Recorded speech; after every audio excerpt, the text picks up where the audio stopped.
انضمام الحق کی نے کھلاڑیوں سے مذاکرات کر کے انہیں تاریخ میں پہلی بار آئی سی سی کی آمدنی سے بھی شیئر دلایا، جبکہ تنخواہوں میں بھی 202% تک اضافہ کرایا تھا۔ انضمام الحق، محمد رضوان اور پلیئرز کے ایجنٹ ایک ہی کمپنی جس کا نام ہے یازو انٹرنیشنل لمیٹڈ کے مالکان میں بھی شامل ہیں۔ نمائندہ ایکسپریس کے پاس موجود دستاویز کے مطابق کمپنی کا برطانوی رجسٹریشن نمبر 1306 سے شروع ہوتا ہے۔ اس میں تینوں مالکان کا یکساں ایڈریس کولچیسٹر، انگلینڈ کا لکھا گیا ہے۔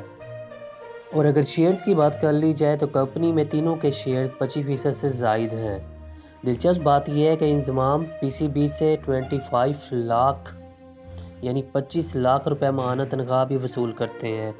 اس کے علاوہ آپ کو ایک اور خبر سے آگاہ کرتے چلیں کہ سینٹرل کنٹریکٹ میں 5 کھلاڑیوں کو اضافہ کر دیا گیا ہے، جس میں سرفراز کی کیٹیگری بھی تبدیل کر دی گئی ہے۔ بورڈ کی جانب سے جاری اعلامیہ میں کہا گیا ہے کہ سینٹرل کنٹریکٹ کا بغور جائزہ لینے کے بعد اس میں مزید 5 کرکٹرز کو شامل کرنے کا فیصلہ کیا ہے، جس کے بعد سینٹرل کنٹریکٹ حاصل کرنے والے کرکٹرز کی تعداد 30 ہو گئی ہے۔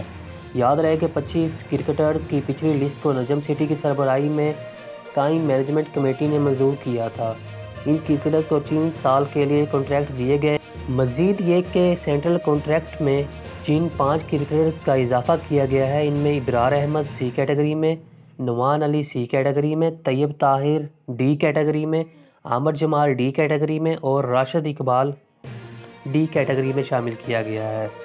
پاکستان کرکٹ بورڈ نے سابق کپتان اور فرسٹ چوائس وکٹ کیپر سرفراز احمد کی سینٹرل کنٹریکٹ میں کیٹیگری تبدیل کرتے ہوئے بی میں شامل کیا گیا۔ سرفراز احمد نے گزشتہ دسمبر میں ٹیسٹ ٹیم میں کم بیک کیا تھا اور اپنی واپسی کے بعد وہ 4 ٹیسٹ میچوں میں 61.16 کی اوسط سے 367 رنز بنا چکے ہیں۔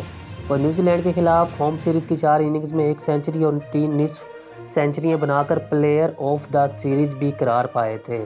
سینٹرل کنٹریکٹ حاصل کرنے والے 30 کھلاڑیوں کی لسٹ یہ ہے۔ اگر اے کیٹیگری کی بات کی جائے تو اے کیٹیگری میں بابر اعظم، شہین شاہ آفریدی اور محمد رضوان، بی کیٹیگری میں فخر زمان، حارث رؤف، امام الحق، محمد نواز، نسیم شاہ، سرفراز احمد اور شاداب خان، سی کیٹیگری میں عبداللہ شفیق، ابرار احمد، عماد وسیم اور نعمان علی، ڈی کیٹیگری میں عامر جمال، راشد اقبال، فہیم اشرف، حسن علی، افتخار احمد، احسان اللہ، محمد حارث، محمد وسیم جونیئر، سائم ایوب، سلمان علی آغا، سعود شکیل، شاہ نواز دھانی، شان مسعود، طیب طاہر، اسامہ میر اور زمان شان شامل ہیں۔ اور اگر سینٹرل کنٹریکٹ میں کھلاڑیوں کے معاوضے کی بات کی جائے تو اس میں بھی بہت اضافہ کیا گیا ہے، جس میں آئی سی سی ریونیو کا حصہ بھی شامل ہے۔ سینٹرل کنٹریکٹ میں شامل تمام کرکٹرز کی کارکردگی کا ہر سال جائزہ لیا جائے گا۔